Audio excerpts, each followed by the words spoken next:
Hello बच्चों, आज मैं एक सिंपल सा टॉपिक 9th क्लास के बच्चों के लिए एटम्स लेके आया हूँ। ये एटम दुनिया की जो भी चीज़ हमें दिखाई दे रही है वो एक्चुअल में एक छोटे से पार्टिकल की बनी होती है और उस पार्टिकल को हम लोग एटम कहते हैं।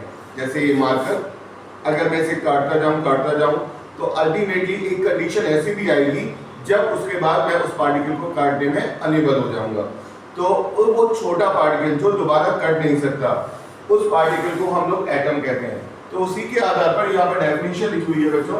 Atom is smallest individual mean जिसका दोबारा से कट नहीं लगाया जा सकता, जिसको हिंदी में अविभाज्य बोलते हैं, उस पार्टिकल को हम लोग एटम बोलते हैं। लेकिन आपने 8th क्लास में 7th क्लास में ये भी पढ़ा होगा कि एटम के अंदर 3 पार्टिकल और पाए जाते हैं, इलेक्ट्रॉन, प्रोटॉन और न्यूट्रॉन। जब किसी सब्सटेंस के अंदर दूसरे पार्टिकल पाए जाते हैं तो इसका मतलब वो सबसे छोटा नहीं हो सकता। तो उसको समझाने के लिए यानी कि ये जो डेफिनेशन थी वो वैज्ञानिकों ने उसे गलत ठहरा दिया।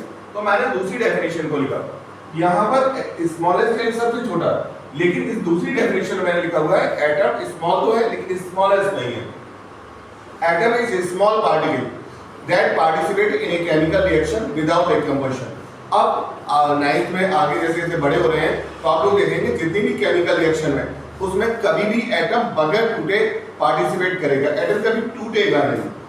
तो जितने भी एटम्स होते हैं बच्चों वो जनरली इंडिपेंडेंट एग्जिस्टेंस नहीं रखते हैं। इसका एक बेस होता है, एक आधार होता है कि जब हम लोग एटम की स्ट्रक्चर पढ़ेंगे तो आपको बताया जाएगा कि एटॉमिक स्ट्रक्चर के आधार पर एटम जनरली अनस्टेबल होते हैं और बहुत कम एटम ही है जो स्टेबल होते हैं। तो यहाँ पे मैंने कुछ एटम्स के एग्जाम्पल लिखे हुए हैं सिंबल साइड। जैसे हाइड्रोजन का सिंबल होता है H, इसका नंबर दिया है 1। ये जो 1 नंबर है ये इंडिकेट कर रहा है एटॉमिक नंबर को, और उस एटॉमिक नंबर में का मतलब है उसमें उतने ही इलेक्ट्रॉन है और उतने ही प्रोटॉन है।